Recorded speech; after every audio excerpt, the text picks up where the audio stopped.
Good afternoon, ladies and gentlemen, this is Redberryweo here, and welcome back to another Civil Air Patrol video. In today's video, I am talking about the CAP Form 60-90 series. And wouldn't you know, those are the feedback forms that Civil Air Patrol does with cadets throughout their cadet careers. In this video, I'm going to be covering what these feedback forms are used for, in addition to the specific ones that you use in different instances, the frequency at which it would be good to be doing these forms, and techniques that are used within some units that I have participated in as just kind of how we've implemented feedback in the past. So to kick us off, there are 4 different phases in Civil Air Patrol's cadet program, and each one has a corresponding form. So if you are in phase 1, then you should be doing the 60-91 form. And if you're in phase 2, it's 60-92, 60-93 for phase 3, and 60-94 for phase 4. And then 95 and 96 are used for encampment students and cadre members. And between each phase, the expectations of leadership continuously grow. So I've covered this a little bit in some of my previous videos, but just as some review, when we talk about phase 1, it's self-leadership, and it's talking about setting expectations for yourself, carrying yourself with integrity, responsibility, respect, all of the core values, and just kind of making sure that you are set, ready to go, and supporting the team. And then when you're in phase 2, it's moving into more of that small team leadership. You're the boots on the ground with that direct leadership level, and this can include an element leader, or it could include a flight sergeant, but those are the primary roles and responsibilities that a flight sergeant and element leader have, and just kind of communicating with those small teams that they have. And then as you move on to phase 3 is starting to be larger teams as a cadet officer and starting to learn how to delegate, working with mentoring younger cadets, and helping inspire the team to succeed by serving as that mid-tier of leadership. And then in phase 4, you are serving at that strategic level, doing that long-term planning, setting a mission, vision, command intent for the organization, and following through with those plans that you set forth for the long term and a few years from now where you foresee the organization. To use some of the Civil Air Patrol phrases that are associated with these different levels of leadership, there's the tactical level that is associated with the element leaders, the flight sergeants, operational, which is associated with the flight commanders, and the strategic level, which is associated with the cadet commander position. And so these different roles are opportunities for cadets to really grow their skills, cultivate an understanding of each of those leadership concepts as they grow through the program, and then as they move on, either as a senior member or as they graduate from high school and plan to pursue their future plans, whether it be through college, trade schools, even enlisting in the military, whatever they plan to do, the progression through the cadet program is to help give them those fundamental skills that can really help them succeed. And so the purpose of these feedback forms is to ensure that the cadets are getting that leadership experience and just checking in with them to see, what have you been getting out of the program? What are you most proud of that you've worked on over these past few months? What are areas that we can continue to help support you so that you can succeed moving forward? So let's talk about when these feedback forms are done. Each one should be done once per phase, or at least the forms 91 through 94, which are the once per phase ones. And they should be done at some point while they're in those phases, just as a quick check-in to see where they are in their leadership development. There are some units that I have heard use the process of promotion review boards. Sometimes they ask questions that are associated with things that were on the tests. For example, asking aerospace dimensions questions associated with what they were doing. Or talking about their PT test. Yes, you could talk about those things, but that isn't necessarily the point. What we really want to talk about is, what is that cadet's leadership experience and how can we further them through the program? And so as we progress through each of these phases, if you look at the performance goals for each of the different areas, they progressively expand upon what they were previously expected, less leading others. So like leading in the small team context, leading with a larger team context, and then like from a strategic level, what they are getting out of the program. One challenge that some units have is not being able to schedule these feedback sessions on a frequent basis. And just because they're doing it once per phase does not necessarily mean that cadets should only be receiving feedback once per phase. Cadets should be receiving feedback on a fairly frequent basis. Like if a cadet teaches a class, a senior cadet or a senior member who is like their counterpart, let's say it's aerospace education, that aerospace education senior member can provide that cadet with feedback on how they did in the class, or that more senior cadet can provide feedback to them. And it should be constantly reinforcing, these are the areas that you did well, here are areas for improvement and the steps that you can take to further improve them in the future, and continue to do all of these things that you're doing really well. Because that's the feedback sandwich method when you do that positive, negative, positive approach.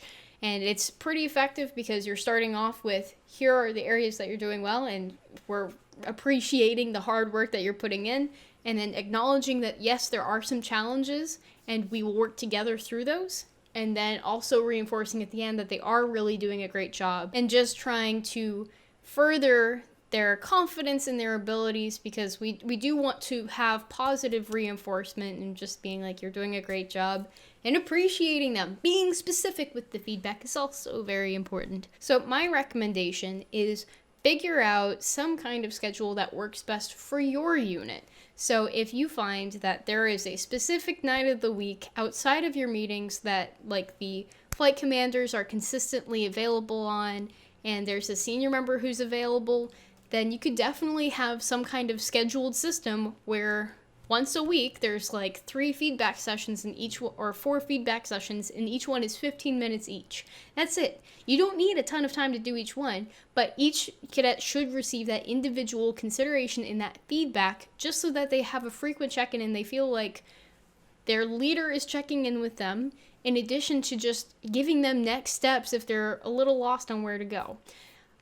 A major reason why cadets leave the program before they renew after a year is because they don't feel like they're making an impact on the program. They don't feel like they're important, or they don't feel like they're progressing.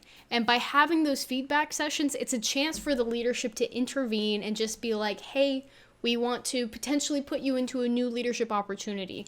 Is this something that you're interested in? Would you like to be an assistant on the emergency services team? Anything like that. Those are really great opportunities to further someone's involvement and their interest in the program. And some units that I've participated in, they try to do the feedback at the meetings, like either towards the beginning or towards the end during flight time. Now, when you do that, just keep in mind that everyone in the unit should be actively engaged, and when you're doing feedback sessions, it can be a little bit more difficult because the senior members are all sitting in on the different feedback rooms. Well, it also depends on the size of the unit, but you want to make sure that there aren't just people sitting around waiting for feedback sessions. They should be actively engaged. So if there was like a specific block of time, let's say your meeting started at 7 p.m., if you wanted to, you could potentially have like a block between 6:30 and 7 where it's like flight time, where the flight commanders have their cadets in their flight meet, and then there's like a separate room where that flight sergeant is sitting in with the main group of the flight, and that separate room is that feedback room where the flight commander and a senior member can sit and kind of chat with that cadet about how they're doing, talk about what their perspectives are, and then the leadership's perspectives. If your unit is not already doing these feedback forms, they're really great. They're such an amazing tool that you can use to kind of watch that progression of a cadet in their career. And it's like a little timestamp. It's a little time capsule that tells you how they were doing, where they were, and it also helps to give them next steps. And then the next feedback session you have, you can pull up that one from the previous phase and say, okay, so here are the goals that we set together on what we would accomplish for the upcoming phase. Did we accomplish all of these goals? And if not, then what can we as your leadership do to help further support you towards those goals to get them done in a pretty decent amount of time since that meeting that you're having. An additional challenge that cadets sometimes have is that they are not getting the leadership development that they need per phase.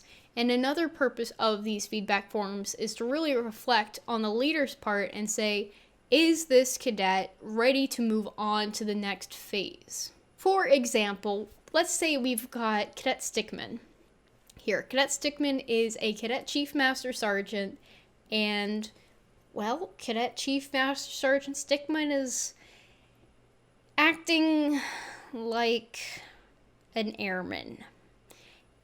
The way that he wears his uniform is just sloppy. He mixes up the sides of his ribbon rack and his name tag. The way his chevrons are pointed, they're pointed downwards. And whenever he goes outside, the cover is just like smushed onto his head, and it's a mess. When it comes to leadership responsibilities, he's a flight sergeant. He doesn't send out emails. He doesn't check in with his people when they've got flight time. He just chats with his friends. Like, all of these things are examples of negative behaviors that we do not want our cadets who are seeing that example to follow.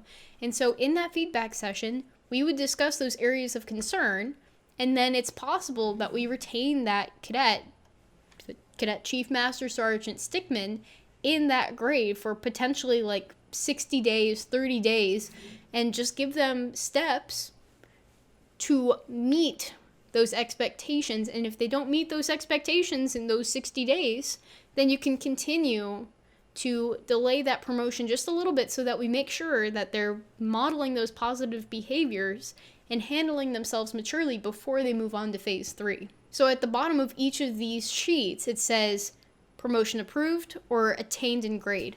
And when that happens, it's good to have a discussion with that cadet and being like, here are the things that you are doing well. But like, if we talk about Stickman, we could talk about the uniform and ask, what are your expectations? Like, if I was talking to Cadet Stickman, I would say, so what are your expectations for those who are in your flight when you're checking their uniforms? And then talk about if they themselves are meeting those expectations that they are holding their flight to. And if they don't feel like they are meeting those expectations, then giving them the tools and the resources to help make sure that they understand how to properly wear the uniform. And it's possible that they were just never taught, and that the leadership, when they first joined, just didn't teach them. Or they could just be goofing off. So trying to understand the intent behind actions is also a good thing to understand, like understanding that context. And I did talk a little bit about discipline in a previous video, which I will link in the iCard, but retention in grade, yes, it does have negative connotations, and people are typically aware, like it's a public thing that people in the unit will notice.